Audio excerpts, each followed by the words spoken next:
Carole Gazon, bonjour. Merci Bonjour. d'avoir accepté notre invitation. Je vous laisse commencer. Merci. Ça va accélérer le mouvement.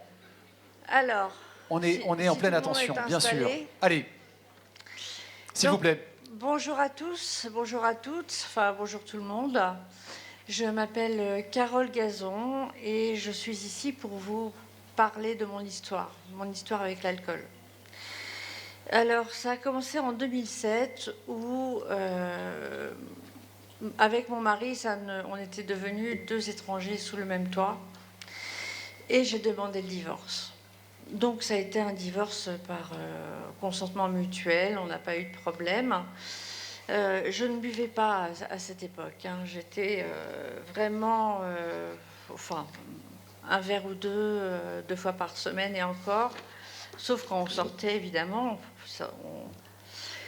Et donc nous avons divorcé en 2007 et en 2008, j'ai eu un coup de foudre. Voilà, et bon, ça se passe bien. Et puis, au bout de quelques temps, on se propose, on se dit qu'on ferait bien une petite soirée en amoureux.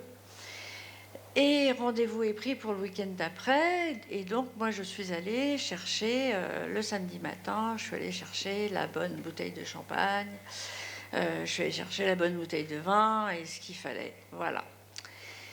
Et je l'appelle sur le retour et il me dit par téléphone, mais non, finalement je ne vais pas venir ce soir, je ne te l'ai pas dit, je suis encore avec ma compagne. Alors là, ça a été l'effet d'un cataclysme. C'était cataclysmique. J'ai commencé par courir pour rentrer à la maison. Et puis, je me suis mise devant l'ordinateur, j'étais en pleurs, j'étais en larmes, enfin, à la limite de la crise de nerfs. Je me suis mise devant l'ordinateur et j'ai commencé à lui écrire. Et ce qui s'est passé, c'est que pendant que je lui écrivais, qu'est-ce que je faisais ? J'ai ouvert la bouteille de vin. Et ensuite, j'écrivais encore. Qu'est-ce que j'ai fait ? J'ai rouvert la bouteille de champagne. Voilà. Et c'est comme ça que j'ai plongé vraiment, vraiment dans l'alcool. Ça a été le phénomène déclencheur, je pense. Et ma dépendance a été très rapide, vous allez comprendre pourquoi après. Ma dépendance a été très rapide, c'est-à-dire ça a duré que 2 ans, mais 2 ans énormes. Et j'étais devenue un cauchemar pour mes filles. J'avais 2 filles, enfin j'ai toujours 2 filles, mais mes enfants que je chérissais, etc., je devenais, pas agressive envers elles, c'est que je m'en occupais plus, j'allais au travail, c'était pas terrible, et puis j'ai laissé un petit peu livrées à elles-mêmes, et donc elles ont grandi trop vite. Enfin, je leur ai un petit peu volé leur enfance, pour tout vous dire. Et ce qu'il y a, c'est que l'angoisse, c'est que moi-même, j'étais enfant de parents alcooliques.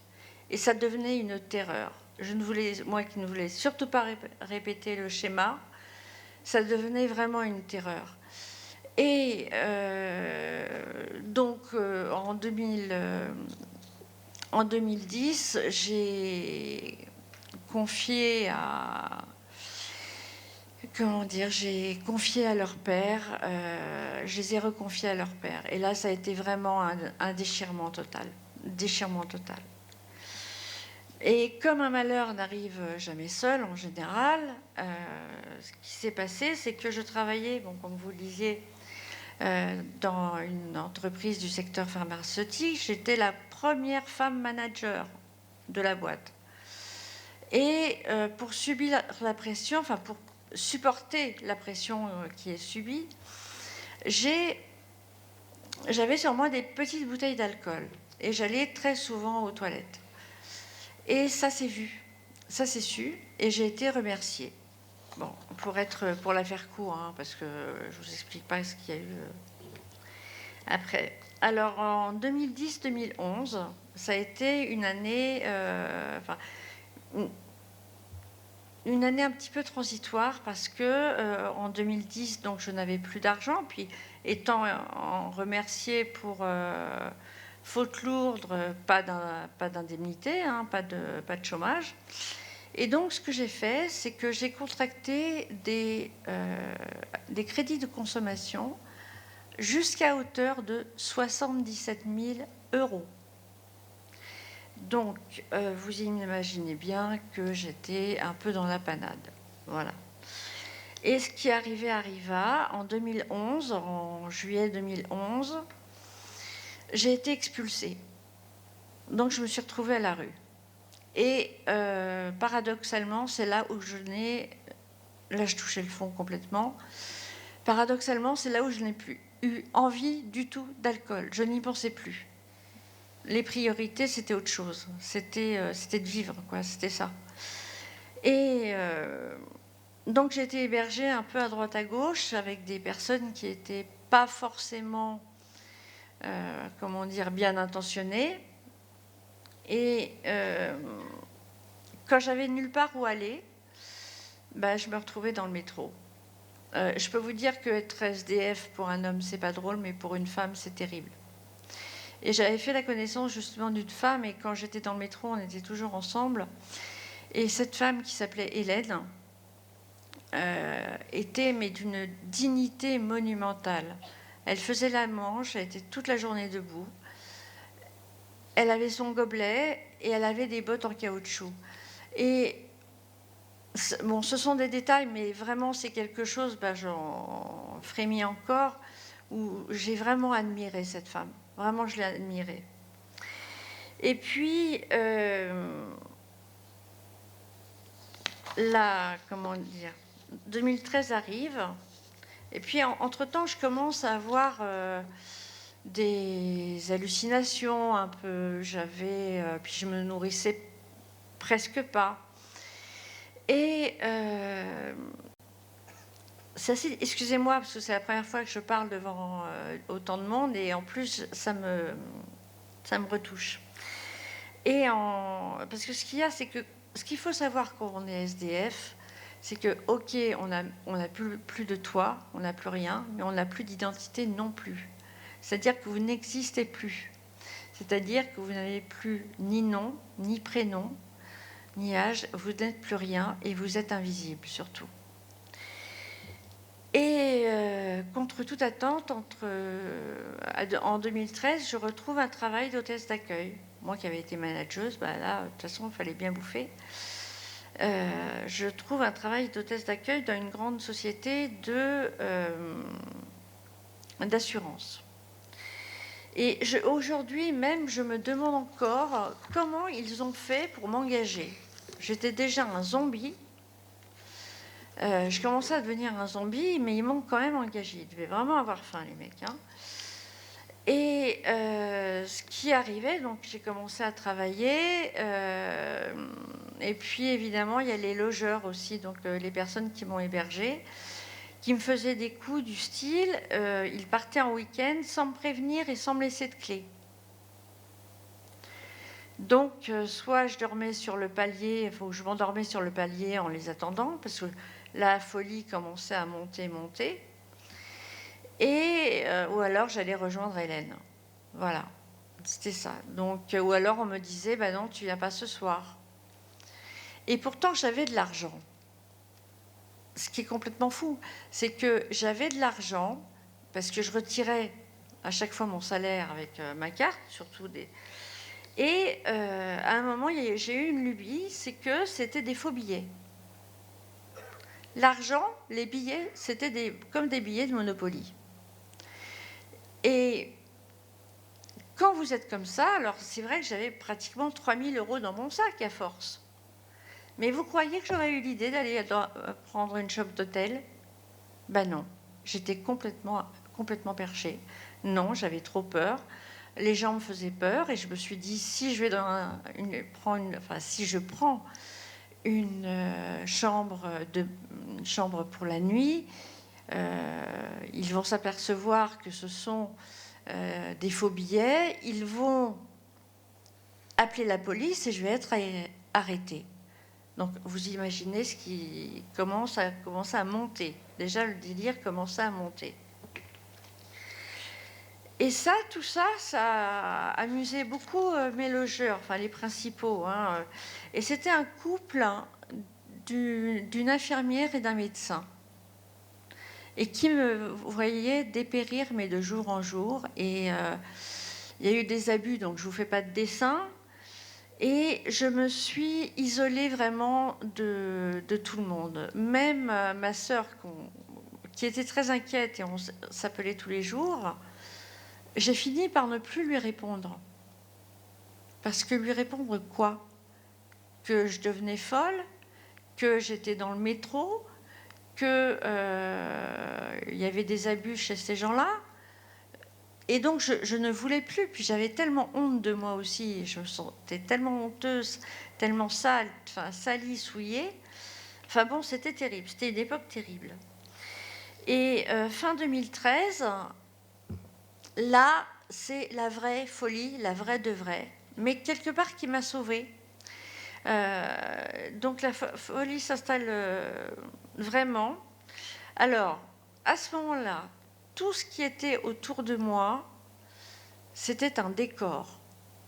Tous les autres, toutes les personnes, c'était des acteurs. Un peu comme dans ce film-là, je ne sais plus avec... Et donc, je ne me nourrissais plus non plus. Et un jour arrive et je fais une vraie crise où je hurle derrière mon box d'hôtesse. Évidemment, la sécurité vient me chercher. Ça fait des ordres, hein, une hôtesse qui hurle. Donc, on me remplace vite fait. La sécurité vient me chercher. Et entre-temps, ah oui, j'ai omis de vous dire que j'ai été suivie par une assistante sociale qui a été formidable avec moi. Et donc, elle s'est occupée de mon dossier de surendettement. J'ai eu un moratoire de 2 ans. Et ensuite, les dettes, ma situation s'étant aggravée, mes dettes ont été effacées. Donc, je repartais à zéro. Donc ça, c'était le point positif. Sauf que moi, là, je commençais à repartir à zéro au niveau de mon cerveau. Ça descendait. Alors, donc, ils appellent les urgences. Moi, étant domiciliée à Hermont, en région parisienne, il y avait un secteur psychiatrique pas loin, limitrophe. Donc, ils m'ont emmené là-bas. Et ils m'ont demandé qui prévenir. Et le seul numéro de téléphone dont je me souvenais, c'était celui de ma sœur et de mon beau-frère. Et donc, l'hôpital, enfin les psychiatres les ont appelés, ils sont arrivés ventre à terre. Je me souviens très bien, c'était quasiment en pleine nuit. Et quand j'ai vu leur regard, je leur ai fait un choc monumental. Parce que je ne pesais plus que 37 kilos et j'avais 5 de tension.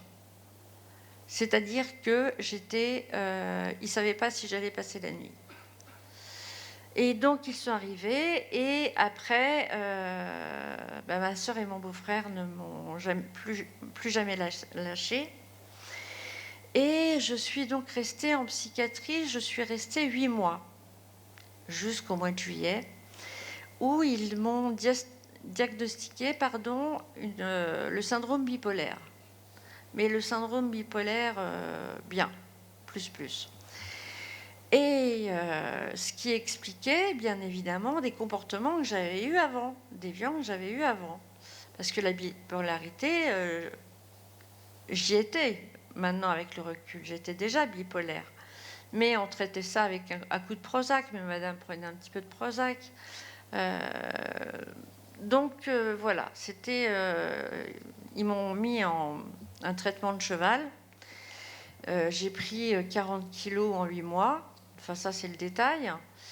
Et dans cet hôpital psychiatrique, c'était vraiment vol au-dessus d'un nid de coucou. Je ne sais pas si vous vous souvenez de ce film avec Nicholson. C'était vraiment vol sous un nid de coucou. Et donc, j'y suis restée 8 mois avec mes 40 kilos. Et donc même mon psychisme ne pouvait pas s'habituer à une telle transformation corporelle. Alors, en vue de en vue de me resociabiliser, parce que j'avais peur de tout le monde, bien évidemment, on m'a mis, vu que j'avais un passé, enfin il était bien passé celui-là, hein, d'alcoolique, enfin de malade alcoolique, on m'a mis en addictologie. Et au début, j'étais un zombie. Dès que les gens bougeaient, je sursautais. Enfin bon, c'était une catastrophe. Et finalement, le groupe a été si bienveillant et soutenant avec moi, avec aussi l'encadrement médical, hein, l'infirmière, la dicto, la psy. Enfin bon, j'ai évolué et j'ai connu mon conjoint aussi. Enfin, celui qui allait devenir mon conjoint. Et un jour, donc j'ai rencontré tous les 15 jours en HDJ, en hôpital de jour, il y avait des mouvements d'entraide comme Vie Libre, comme les Alcooliques Anonymes, Croix Bleue, Santé de la Famille, enfin bref, ils venaient tous les 15 jours nous voir. Et je trouvais que celui de Vie Libre me semblait plus cool que les autres. Et j'ai pris sur moi un jour, parce que là il fallait vraiment aussi que je prenne sur moi. Je suis allée voir celui qui représentait Vie Libre et je lui ai demandé si je pouvais assister à une réunion, mais je n'avais pas de voiture. Il m'a dit qu'à cela ne tienne, c'est pas un problème, on vient te chercher et on te ramène. Et j'ai fait ma première réunion. Ça m'a bien plu parce qu'on ne m'a pas posé de questions, on ne m'a pas jugé. Donc ça, et ça, dans la maladie alcoolique, ce que je dis souvent et ce que je dis dans mon groupe alcoolo-féminin, enfin ce qu'on dit dans mon groupe alcoolo-féminin, c'est que fréquenter une association d'anciens buveurs, enfin une association néphaliste, c'est extrêmement aidant dans le maintien de l'abstinence et la visée d'abstinence. Voilà. Ça, j'insiste vraiment beaucoup. Et je vais vous dire pourquoi. Donc chaque mardi, j'allais aux réunions, ça se passait de mieux en mieux. Mon conjoint était très porteur avec moi, il a joué un petit peu le rôle de Pygmalion. Et au bout d'un an, c'est passant de membre, au bout d'un an, je suis passée responsable de la section. Et c'est moi qui faisais les animations, qui allais dans les hôpitaux, qui allais dans les HDJ, qui allais voir les malades, enfin, qui faisais des permanences. Enfin, j'étais devenue vraiment complètement... Pour moi, c'était une vie merveilleuse parce que j'avais un homme que j'aimais. Bon, je savais qu'il était marié, mais qu'il ne s'entendait plus avec sa femme, soi-disant. Enfin bon, tout ce genre de choses. Et moi, j'étais complètement aveuglée, j'étais complètement dingue de lui, quoi. Donc, on pouvait me dire ce qu'on voulait, c'était pas grave. Et vient le mois de juillet 2016, où, en juillet 2016, mon conjoint, enfin, je vais l'appeler Philippe m'appelle pour me dire ça y est, c'est terminé avec ma femme, on part en province, on va vivre tous les deux en province. Alors là, Carole, elle plane à 100 000. Non seulement il quitte sa femme, mais en plus on va aller, parce qu'on était en région parisienne, mais en région parisienne plus bétonnée que d'autres. Donc plutôt cité. Et là, pour moi, partir à la campagne, enfin, en province, avec l'homme de ma vie, pour moi, c'était le rêve. Donc, nous sommes arrivés chez des amis qui nous ont hébergés. Et en septembre, on trouve une belle longère et on s'y installe, en Sarthe. Et mi-novembre, là, c'est un petit peu séquence émotion. Excusez-moi, mi-novembre, Philippe, qui avait l'habitude d'aller prendre le café avec des copains, a fait un infarctus. Ils l'ont héliporté à Chartres, mais au bout de... J'ai vu que son cerveau n'allait plus du tout et il est parti en une semaine. Alors, tout ce qui s'est passé après, je ne peux pas vraiment le raconter. Je l'ai raconté par écrit parce que j'ai fait un livre, mais je l'ai fait comme un roman, pas un témoignage. Parce que vous avez tellement de facettes dans la maladie alcoolique. Et là, moi, j'aborde toute cette... comme un Rubik's Cube, j'aborde toutes les facettes. Et donc, bien entendu, alors Vie Libre, avec qui de qui je m'étais rapprochée, et ma famille qui est toujours venue, sont arrivés, puisque je n'avais plus non plus d'économie, sont arrivés et m'ont aidé à prendre une petite maison où j'étais très bien, avec un jardin, avec des voisins super. Donc, ça a été je dirais que 2017-2018, ça a été une période, enfin une année très riche dans le sens où je me suis formée. Moi qui n'avais pas fait d'études sauf conseil conjugal et familial, ce qui m'avait d'ailleurs valu un divorce. Mais donc sans études, alors j'ai fait de l'hypnose, j'ai fait de la sophrologie, de la PNL et je suis devenue psychopraticienne. Donc, et là, c'est super parce que je vais bientôt ouvrir mon cabinet. Alors, ma vie se passe tranquillement, donc j'étais très bien. Et puis un jour, je me remémorais de mes soirées, enfin celles dont je me souvenais, bien entendu, mes soirées d'alcoolisation. Et je me suis dit, mais de quoi j'avais besoin à cette époque-là? Et ça y est, j'ai trouvé. L'idée est venue. J'ai monté un groupe privé. Donc voilà. Alcool au féminin, uniquement réservé aux femmes malades alcooliques ou victimes d'addiction, et à l'entourage féminin d'un malade ou d'une malade. Voilà. Alors, je l'ai créé le 21 novembre 2018. Après, Laurent Carilla nous a rejoint, en tout cas nous a soutenus beaucoup. Et ça a été le début un petit peu de la Renaissance. Et quand j'ai créé Alcool au féminin, il y avait Régine Lahaye qui était avec moi. Et en fin de compte, qui m'a suivie.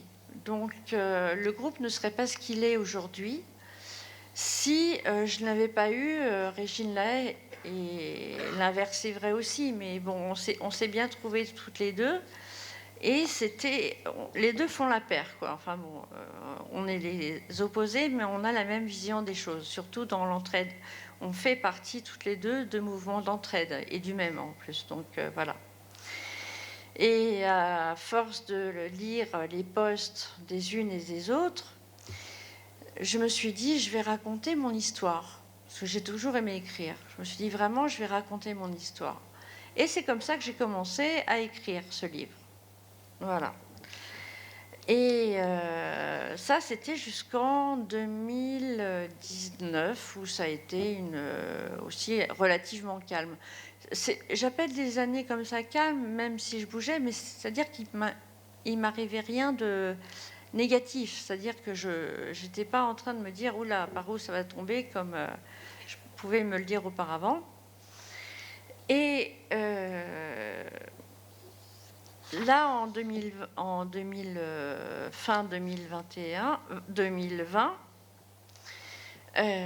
donc j'ai redéménagé encore une fois, mais cette fois pour le Mans, parce que toutes mes activités associatives et mes activités sont là-bas. Donc j'ai eu de la chance d'avoir un petit appart là-bas où je me sens très bien. Et voilà. Donc là, c'est pour vous dire que si j'ai créé Alcool au féminin, c'est pour redonner la dignité à ces femmes qui l'ont perdu, parce que ce sont des malades.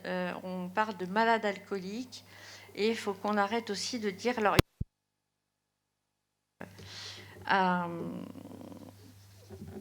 à s'arrêter comme ça du jour au lendemain. Grand bien leur face. Mais nous, on invite toujours, en tout cas sur le groupe Alcool au féminin, on invite toujours à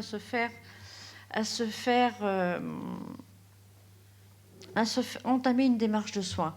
Et c'est ce qui arrive, parce qu'il y en a qui... vous me dites si je dépasse. Vous pouvez terminer. Voilà, je peux terminer. Voilà, vous pouvez terminer. 1 minute. Oula. Merci. Oula, alors attendez, je vais faire vite. Voilà. Donc, on est devenu 1700. Bientôt, on a passé la barre des 1700. On va bientôt passer la barre des 2000 membres. Donc, on s'est enrichi de la Dream Team, nos modératrices, donc Laurence, Christelle, Valérie, Sylvie. Celle, voilà, dont je vous parlais tout à l'heure et qui est mon binôme. Donc, vous voyez, on est assez différentes toutes les deux, mais on s'entend comme de la ronde-foire. Régine Lahaye, voilà. Et après, donc, mon livre, voilà, Voyage vers l'au-delà. Et ça, je vous montre tous mes projets et tout ce que j'ai réussi à faire. Donc, ça, c'est mon cabinet virtuel que je vais ouvrir au mois de décembre. Et puis voilà. Et pour 2022, ça va être la suite du livre, bien m'installer et puis continuer à avancer. Voilà.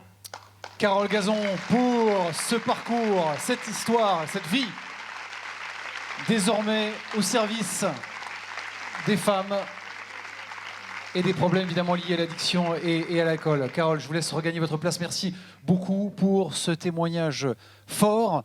Et vous pouvez venir évidemment à mes côtés, bien entendu.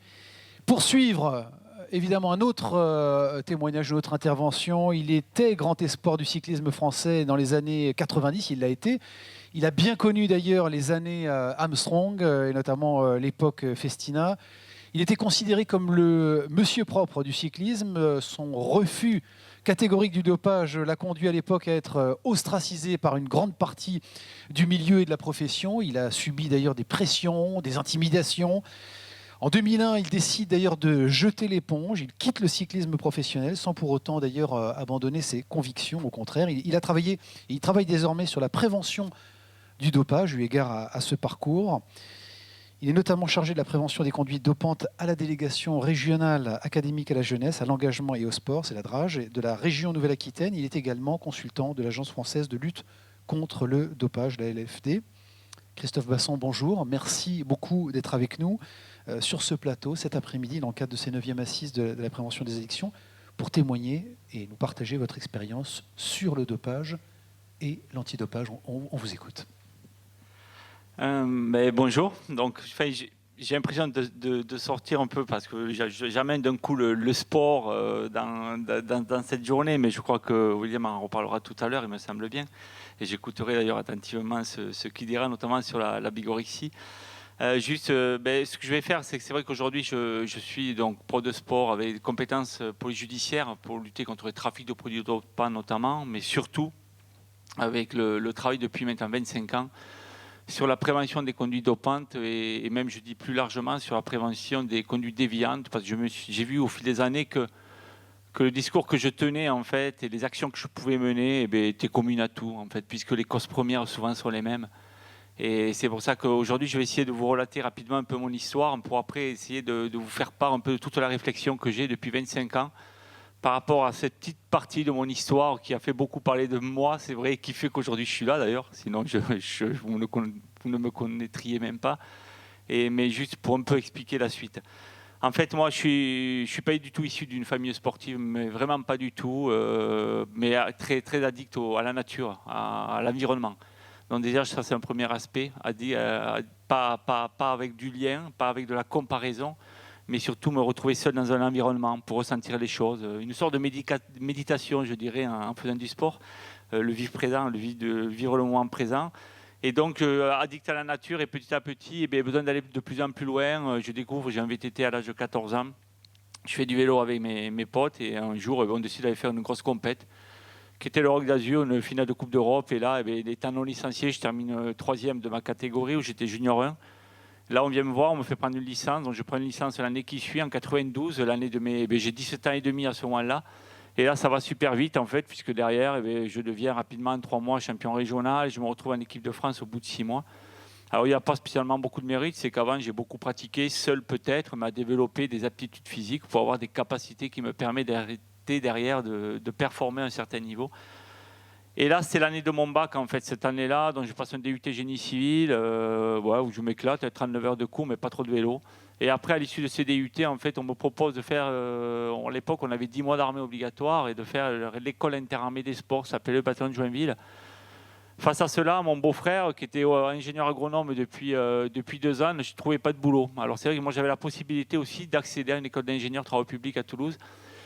Et voyant mon beau-frère qui ne trouvait pas de boulot, je me suis dit peut-être qu'il faudra mieux que tu aies un DUT, que tu aies un statut de sportif de haut niveau, que tu vas aller peut-être chercher en faisant ton école interarmée des sports. C'est-à-dire que dans ce cas-là, je faisais 10 mois de vélo, à faire que du vélo pour représenter la France au niveau militaire et au niveau international. Et donc, tactiquement, en fait, je fais le choix stratégiquement de laisser tomber l'école d'ingénieur et aller faire l'école interarmée des sports pour obtenir le statut de sportif de haut niveau, me disant...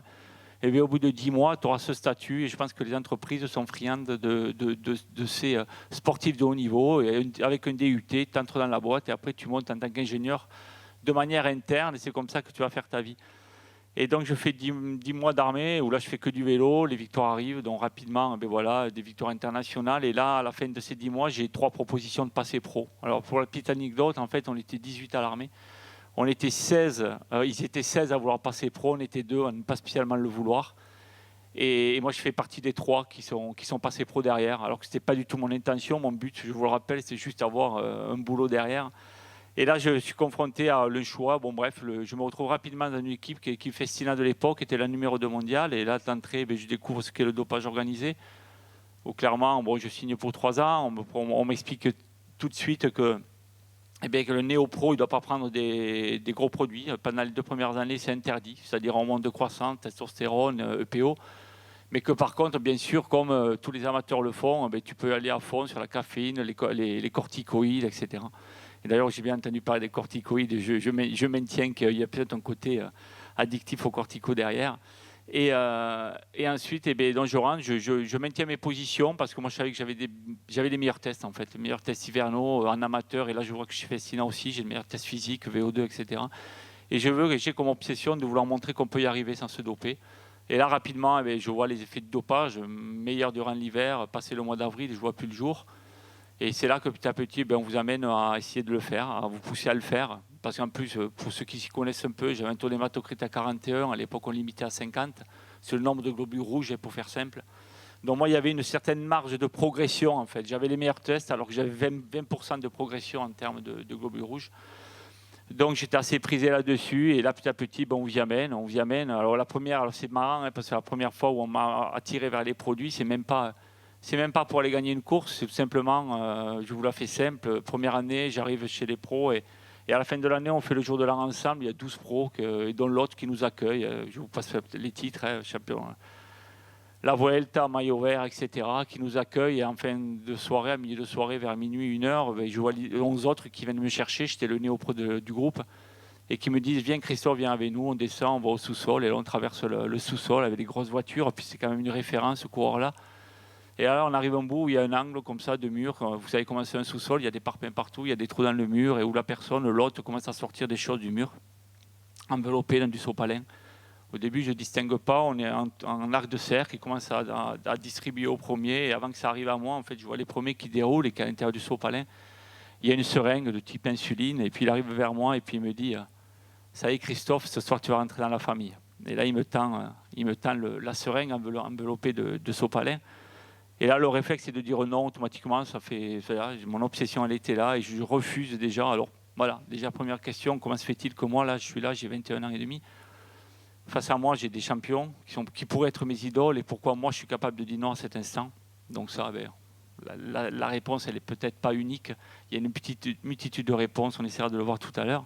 Et s'ensuit ensuite, durant les années qui suivent et les mois qui suivent, une pression permanente pour utiliser des produits dopants, en fait. Pour être produit des produits dopants, mais je ne crois pas, on parle d'addiction aujourd'hui, mais je ne crois pas qu'on soit addict de produits dopants derrière. Le risque, je ne crois pas qu'il soit là, parce que même si je vais au-delà de ça, je pourrais même dire aujourd'hui que j'aurais pu utiliser des produits dopants pour protéger ma santé. Si j'avais vraiment voulu protéger ma santé, je pense que j'aurais utilisé des produits dopants, parce que quand vous arrivez à la maison, vous avez fait 4 semaines de course en Belgique face à des dopés et que vous avez un taux d'hématocrite à 35, les bilans sanguins le montrent, que vous avez un taux de testostérone à râler pas crête et que vous n'avez peut-être plus de libido pendant 4 semaines, pardon, et que votre époux vous demande finalement si vous l'aimez toujours, parce que vous faites que vous reposer, c'est tout, vous n'avez aucun ressenti, vous n'avez aucune envie.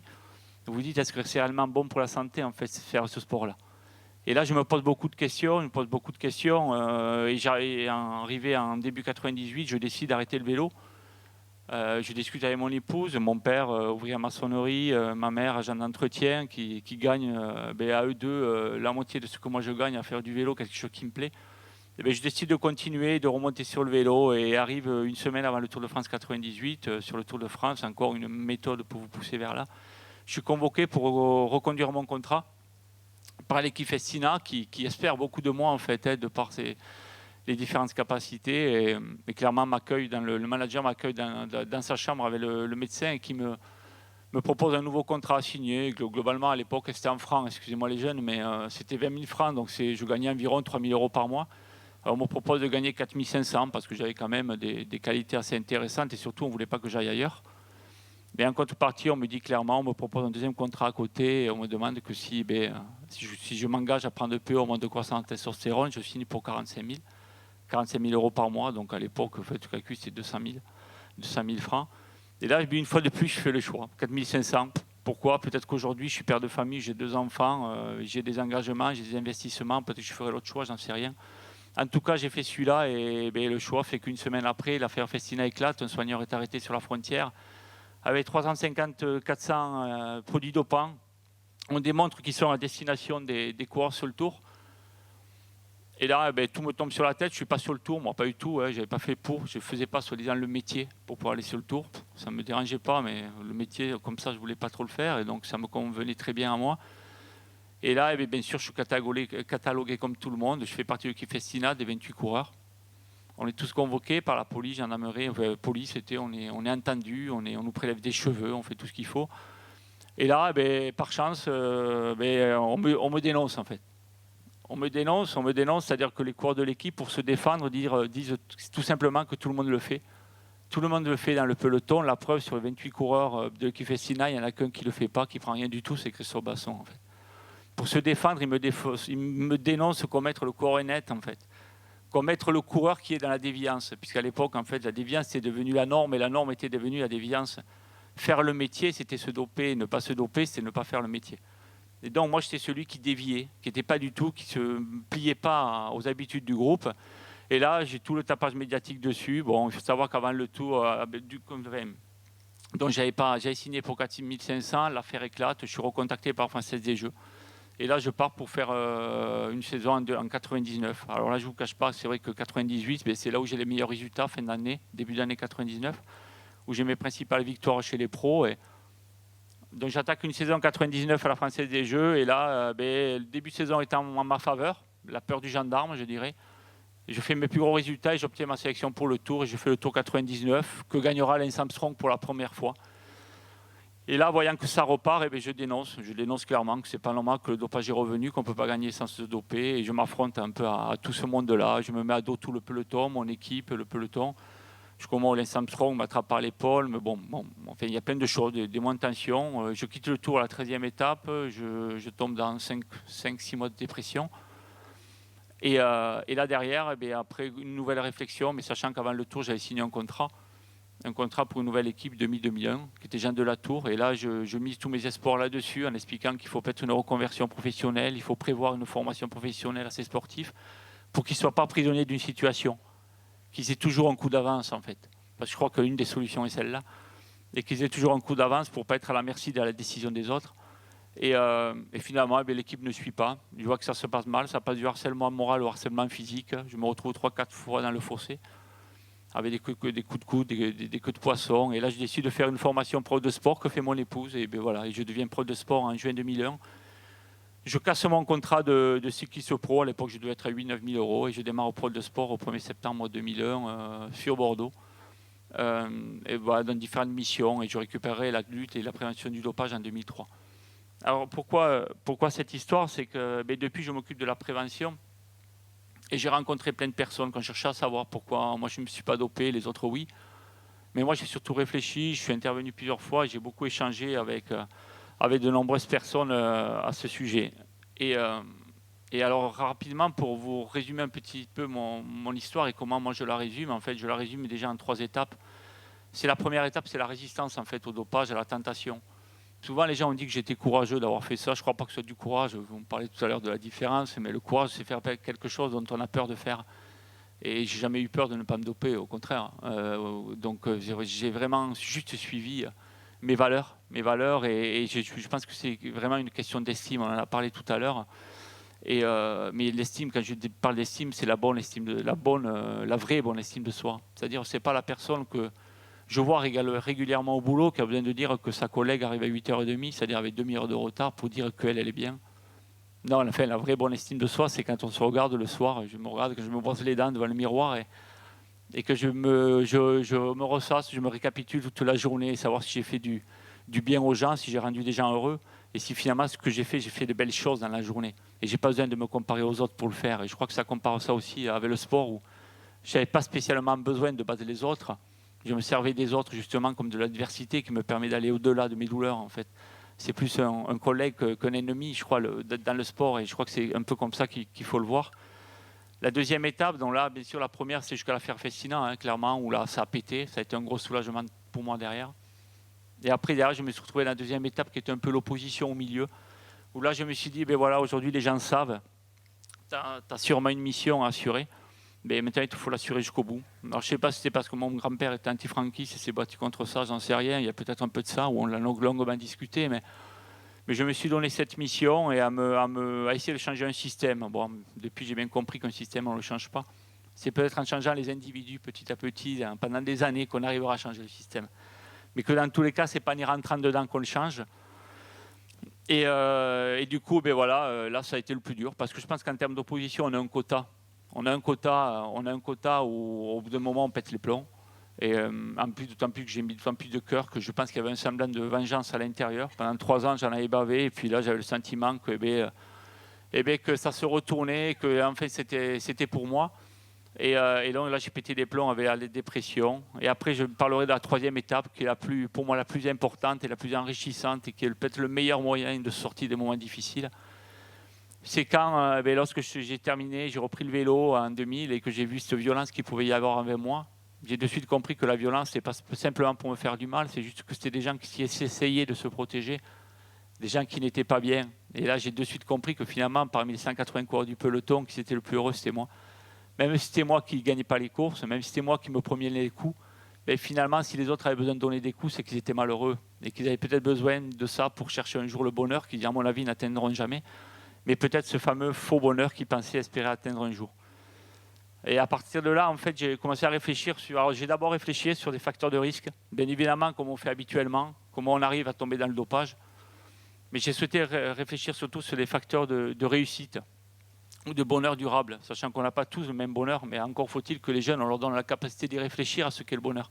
Parce que je crois que ce n'est pas souvent le cas. Moi, quand j'interviens auprès des jeunes, que je leur pose la question, qu'est-ce que c'est qui vous rendrait heureux ? À un certain âge, le plus bas, souvent, ils vous restituent ce que leur donnent les parents. Et après, un peu plus tard, ils se mettent à réfléchir pendant 5-10 minutes et encore, ils ont du mal à trouver. Et je pense que déjà, c'est peut-être une des premières étapes parce qu'on ne pouvait pas les aider à réfléchir à ça. Mais surtout, essayer de voir pourquoi moi, j'ai fait ces choix-là. Et là, une des premières choses, je pense, c'est déjà avoir plusieurs cordes à son arc. Moi, aujourd'hui, j'ai un métier qui me plaît, je suis bien payé pour le faire, j'ai pas d'heure, etc. Et j'adore mon métier, mais je sais que demain, ça peut s'arrêter à tout moment. Je sais qu'à tout moment, ça peut s'arrêter. Je ne veux surtout pas être à la merci d'une décision d'une personne. Et même si une personne, moi, mon ministre, je travaille au ministère chargé des Sports, si ma ministre décide quelque chose, je ne suis pas d'accord, je veux avoir la possibilité. Là, je ne parle pas de courage. Je veux avoir la liberté de pouvoir dire ce que je pense, de m'y opposer, quitte à perdre mon boulot, parce que je sais que derrière, j'aurai autre chose. C'est-à-dire qu'à côté, j'ai 3 autres activités qui m'attendent, et je sais que si un jour celle-là s'arrête, j'ai les 3 autres, et je n'aurai pas peur d'arrêter. Et je n'aurai pas peur de... Et je serai libre en fait de dire ce que je pense et libre de faire ce que je fais, bien évidemment dans le respect de moi et des autres. En plus, ensuite, c'est la question de la place du mensonge.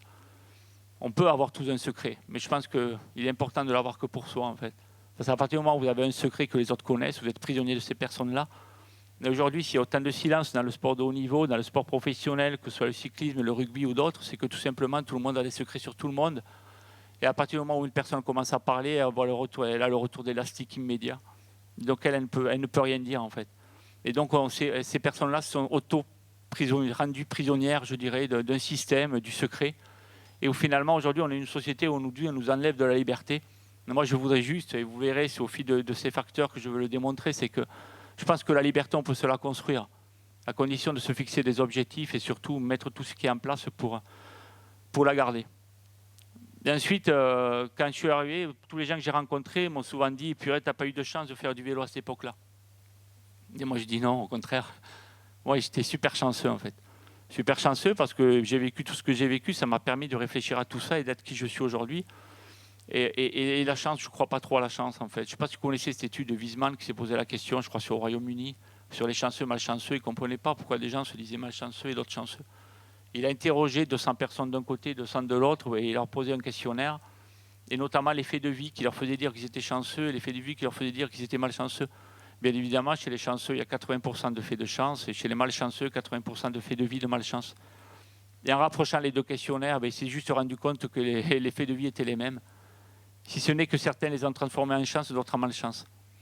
Et ça veut dire que dans la vie, c'est ça, en fait. On doit pouvoir peut-être attirer des opportunités, ça c'est une chose. Pouvoir les saisir quand elles passent et surtout être capable de les transformer en chance lorsqu'on a su les saisir. Et ensuite, il y a également la peur du regret. Et qui, moi, m'a toujours miné là-dessus, contrairement à la peur de l'échec. Et ça, on l'apprend beaucoup des sportifs de haut niveau. Il n'y a pas longtemps, j'intervenais à l'INSEP, où il y a tous les meilleurs sportifs français, ou une grande partie. Et j'expliquais à tous ces jeunes qui étaient là, je leur disais, vous savez, ici, il y a des athlètes qui vont préparer l'objectif sur 4 ans. 4 ans. Peut-être que leur objectif, c'est être champion olympique. Ils vont tout faire ce qu'il faut pour y arriver à champion olympique. Sur 4 ans, ce n'est pas simple d'être sérieux du début à la fin. Dans tous les cas, peut-être que dans 4 ans, ils ne seront pas champions olympiques, ils seront juste 3e.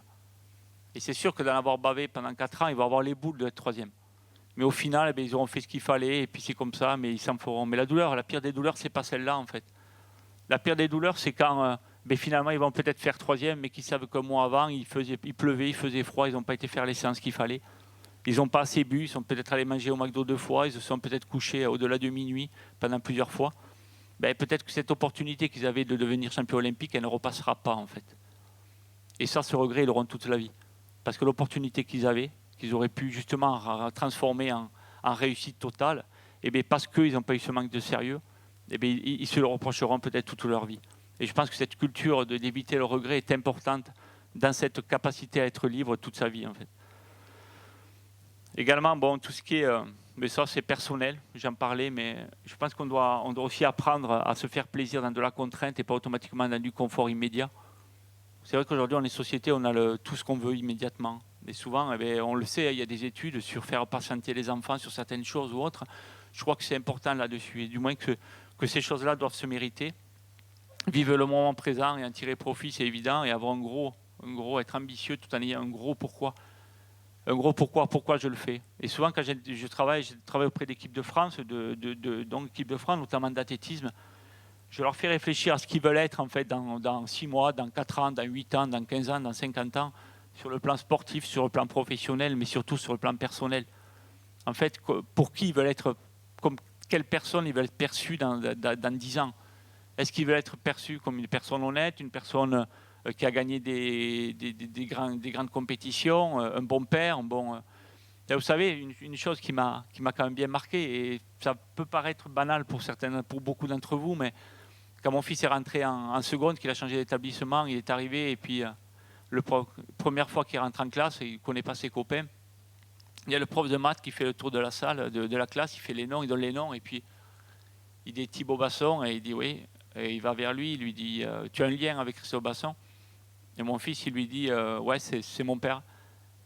Et le prof de maths, il s'en va, et il le regarde, il lui dit eh bien, ton père est ton homme d'honneur. C'est rien, ça peut paraître rien, mais quand on est père, et que ça vient d'un monde extérieur, alors que mon fils, honnêtement, mes enfants ne connaissent que des parties de ma vie, en fait, et de mon histoire. On n'a jamais pris trop le temps d'en parler, d'ailleurs je ne sais même pas pourquoi, mais parce qu'ils n'en ressentent peut-être pas le besoin. Et bien, c'est quelque chose qui vous touche, et je pense que s'il y a bien un objectif que j'ai dans la vie, c'est bien celle-là, c'est avoir peut-être cette image de quelqu'un avec plein de la probité, l'honnêteté, la sincérité, plein de choses, parce que là, vous voyez, je vous parle du dopage, de mon histoire, j'ai été connu pour le dopage, mais dans le sport de haut niveau, malheureusement, des déviances, il y en a une multitude. Combien de fois on a pu m'amener, excusez-moi, mesdames, mais des dames à la porte de la chambre pour que je fasse des déviances en soirée, parce que tous les autres, j'y étais tous les soirs. Bon, alors ça, c'est une question de testostérone aussi peut-être, mais dans tous les cas, et pourquoi faire? Mais même ce simple fait-là, si je l'avais fait une seule fois, imaginez que le jour où j'aurais voulu parler devant tout le monde et dénoncer le dopage, est-ce que j'aurais été vraiment libre de le faire? Je ne crois pas, en fait. Parce qu'on m'aurait tout simplement dit, Christophe, je pense que tu ferais mieux de te taire, sinon j'appelle ta femme, j'explique ce que tu as fait la veille. C'est peut-être pas comme ça, mais en tout cas, j'essaie de vous faire sentir un peu les situations, comment on peut rapidement se sentir prisonnier d'une situation. Et également, j'ajouterai l'autorégulation des affects, les pressions sociales qui, à mon avis, sont un point très très fort. Comme j'ai pu le dire une fois à mes parents, mais vous savez, j'aurais pu me doper à cause de vous. Pourtant, mes parents, je peux vous dire qu'ils m'aimaient, ils ont tout fait pour que je sois heureux. Ce qui m'a sûrement beaucoup aidé d'ailleurs, mais parce que je leur disais, quand je gagnais, vous étiez hyper heureux, et quand je perdais, qu'est-ce que vous étiez triste. Et en plus, ça se voyait. Et ça, indirectement, c'est des choses qui le font. Parce que quand on me dit que j'ai du courage de ne pas me doper, de dénoncer, mais est-ce que finalement des personnes n'ont pas du courage de se doper juste pour rendre heureux leur famille? C'est une question qu'il faut qu'on se pose en fait. Parce que quand ils le font, c'est pas automatiquement, on le sait tous, la santé, c'est l'équilibre entre bien-être physique, mental et social. On l'aura jamais tout à 100%. On l'aura jamais tout à 100%. Et à un moment donné, on fait des choix. Et peut-être que pour rendre heureux, pour se rendre heureux en rendant les autres, heureux les autres, eh bien on fait des choses qu'on n'aurait peut-être pas pensé faire il y a 10 ans en arrière. Et pourtant, on en arrive à le faire. Donc c'est peut-être en fonction de la vie. Et c'est pour ça que je ne suis pas du tout moralisateur quand je fais des interventions, parce qu'on ne peut pas tous faire les mêmes choix, puisqu'on n'a pas le même passé, on n'a pas le même présent, on n'a surtout pas les mêmes objectifs. Donc c'est essayer de comprendre, et on le sait très bien, jeter le discrédit sur le produit, la personne qui le consomme, est la pire des préventions que l'on peut faire. C'est juste essayer de comprendre pourquoi les gens le font. Et souvent, quand on m'a posé la question, on m'a dit, mais finalement, quelle est la solution pour vous pour qu'il n'y ait pas de dopage? C'est difficile à trouver en fait. C'est juste que tout le monde soit heureux. Parce que si finalement tout le monde était heureux, je pense qu'il n'y aurait pas de dopage, il y aurait beaucoup moins de déviance. Et c'est peut-être cette société aujourd'hui où on est très revendicateur, où on attend la solution des autres. C'est pour ça que moi je crois beaucoup en ces facteurs de bonheur durable, où on devient libre, mais on devient maître de notre vie. Plutôt qu'aller toujours revendiquer un changement, je suis sûr qu'il y a des choses où on peut revendiquer. Il y a des raisons valables, très importantes, où on a le droit de dire des choses, il faut les dire, mais pas pour tout. Parce que parfois, à force de revendiquer, on oublie d'agir. Et on oublie surtout de travailler sur soi. Et ça, je pense que c'est important. Et travailler auprès des tout jeunes, sur ces compétences, et notamment les compétences psychosociales, cette capacité à dire non, parce qu'on a beau dire, mais moi, je suis rentré à l'école à l'âge de 5 ans, enfin, je ne sais plus. J'en suis sorti à l'âge de 18 ans, 19. Et honnêtement, jusqu'à l'âge de 16-17 ans, vous êtes derrière un bureau, vous écoutez, vous dites rien, vous n'avez surtout pas le droit de dire quoi que ce soit. Ça a sûrement évolué maintenant, je le vois avec mes enfants. Petite parenthèse, mes enfants ont fait école Montessori et c'est pas pour rien. Mais si vous voulez, après, derrière, comment vous voulez que ces jeunes qui sortent de l'école, à pas avoir eu cet avis critique suffisamment développé, puissent se dire non lorsque leur idole vient leur dire que pour faire le métier, il faut prendre un produit. Ou pour faire partie d'un groupe, finalement, il faut fumer le cannabis. C'est vrai, après, on a beau leur expliquer que finalement, c'est pas toi qui existe, c'est le groupe, que toi, tu es comme les autres. Et on parlait de l'ENA tout à l'heure, je crois que c'est un peu comme ça. Où finalement, tu fais les mêmes autres que dans le groupe, et donc toi, tu n'es rien dans le groupe. Mais je pense qu'il faut travailler beaucoup plus tôt là-dessus. Et il faut travailler donc ce que j'appelle l'attitude. Alors, beaucoup d'entre vous, je pense, connaissent, ou certains d'entre vous, Carol Dweck, une professeure en psychologie sociale, qui a démontré que l'attitude est bien plus importante que les compétences. Et là, aujourd'hui, moi, je travaille justement avec la rectrice de Nouvelle-Aquitaine, où j'ai commencé à avoir une réflexion là-dessus, sur justement cette attitude, comment on peut l'intégrer dans l'éducation, plutôt qu'apporter des compétences. Comment on peut travailler l'attitude? Cette attitude va avoir tendance, on ne sera jamais état d'esprit fixe ou état d'esprit de développement, mais tendre quand même vers l'état d'esprit de développement qui fait que quand vous êtes face à un obstacle, mais plutôt que faire demi-tour ou aller demander les solutions, on les cherche. On les cherche et puis on fait ce qu'il faut pour y arriver et on fait surtout tous les moyens pour y arriver, que si un jour on échoue, on n'aura pas des regrets de devoir tout essayer. Et je terminerai juste par une petite citation que j'ai découvert. Alors, vous voyez, j'ai fait mes communions, j'ai fait tout ce qu'il fallait. Aujourd'hui, je suis athée. Et je le dis parce que je crois en une personne. La première en qui je crois, c'est à moi et mon épouse. Et après, mais dans tous les cas, ça ne m'empêche pas de lire certaines choses. Et c'était un texte du Dalai Lama qui disait prends soin de tes pensées parce qu'elles deviendront tes mots. Prends soin de tes mots parce qu'elles deviendront tes actions. Prends soin de tes actions parce qu'elles deviendront des habitudes. Prends soin de tes habitudes parce qu'elles formeront ton caractère. Prends soin de ton caractère parce qu'il formera ton destin. Et ton destin sera ta vie. Voilà, donc je dis juste qu'on peut tous travailler sur nos attitudes et ça, plutôt qu'être sur de la prévention secondaire, tertiaire, il la faut. Moi le premier, je suis dans du répressif, mais essayons de travailler en prévention primaire et notamment sur l'attitude. Merci. Christophe Basson, autre grand témoin de cette journée, grand espoir du cyclisme français dans les années 90 et grand espoir tout court. Aujourd'hui avec nous, je vais vous laisser regagner vos places parce que le temps presse. On aurait évidemment aimé poursuivre les échanges avec vous. Carole Gazon, merci beaucoup également pour votre témoignage. C'est un grand plaisir, un grand honneur de vous avoir tous les deux avec nous sur ce plateau.